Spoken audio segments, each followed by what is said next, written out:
Hello दोस्तों, अनुज जी के में आप लोगों का स्वागत है। आज मैं भारत का संवैधानिक विकास पार्ट 2 लेकर आया हूं, जिसमें मैंने पिछले वीडियो में बताया था कि मैं सेटलमेंट एक्ट 1781 और पिट्स इंडिया एक्ट 1784 के प्रावधानों के बारे में आप लोगों को बताऊंगा। तो चलिए शुरू करते हैं। सेटलमेंट एक्ट 1781, इसे हिंदी में समाधान का अधिनियम कहा जाता है। इसके मुख्य बिंदु थे: रेगुलेटिंग एक्ट की कमियों को दूर करने के उद्देश्य से इस एक्ट को लाया गया था। इसके तहत कलकत्ता की सरकार को बंगाल, बिहार और उड़ीसा के लिए विधि निर्माण की शक्ति प्रदान की गई। इस अधिनियम का प्रमुख प्रावधान गवर्नर जनरल की परिषद तथा सर्वोच्च न्यायालय के बीच के संबंधों का सीमांकन करना था।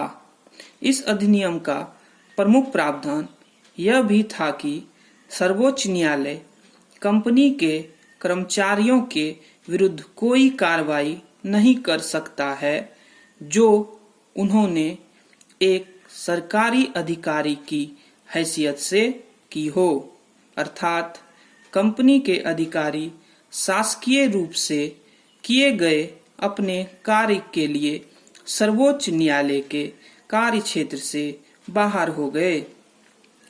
न्यायालय की अपनी आज्ञाएं तथा आदेश लागू करते समय सरकार के कानून बनाने तथा उसका क्रियान्वयन करते समय भारत के सामाजिक धार्मिक रीति रिवाजों का सम्मान करने का निर्देश दिया गया। इस एक्ट में सर्वोच्च न्यायालय के न्याय क्षेत्र को परिभाषित किया गया।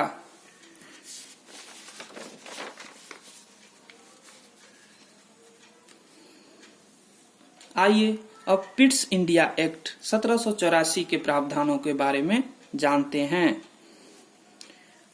पिट्स इंडिया एक्ट 1784, इसके मुख्य प्रावधान थे: कंपनी के ऊपर अपने प्रभाव को और मजबूत करने के उद्देश्य से ब्रिटिश संसद में तत्कालिक प्रधानमंत्री विलियम पिट द्वारा इस अधिनियम को प्रस्तुत किया गया था। पिट्स इंडिया एक्ट के विवाद को ही लेकर लॉर्ड नॉर्थ तथा फॉक्स की मिलीजुली सरकार को त्यागपत्र देना पड़ा। यह पहला और अंतिम अवसर था जब किसी भारतीय मामले पर ब्रिटिश सरकार गिर गई हो।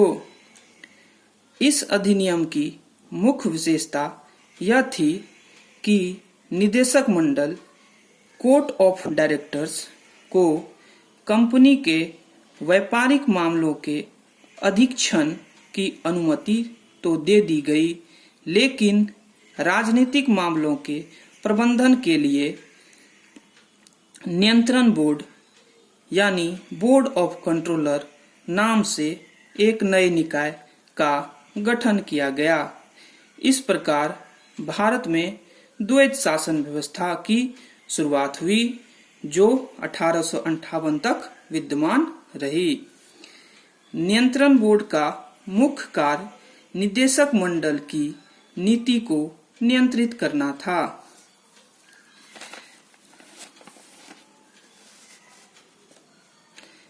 यह अधिनियम दो प्रमुख कारणों से महत्वपूर्ण था।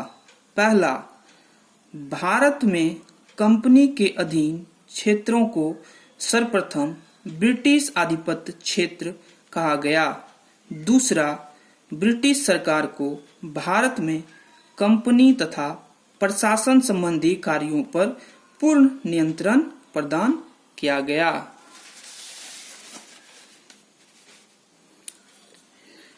कंपनी के व्यापारिक एवं राजनीतिक मामलों को अलग अलग कर दिया गया।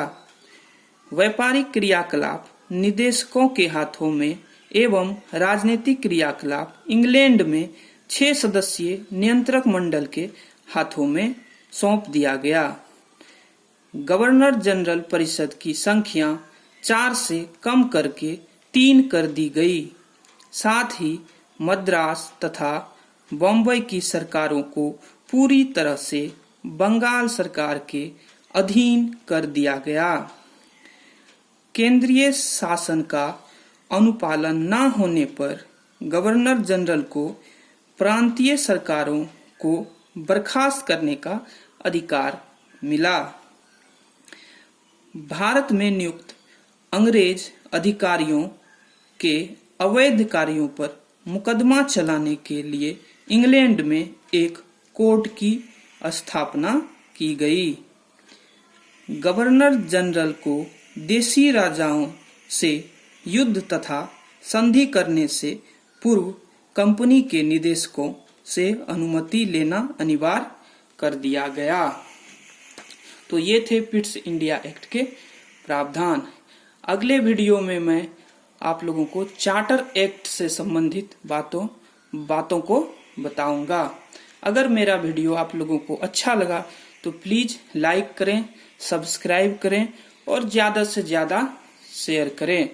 धन्यवाद।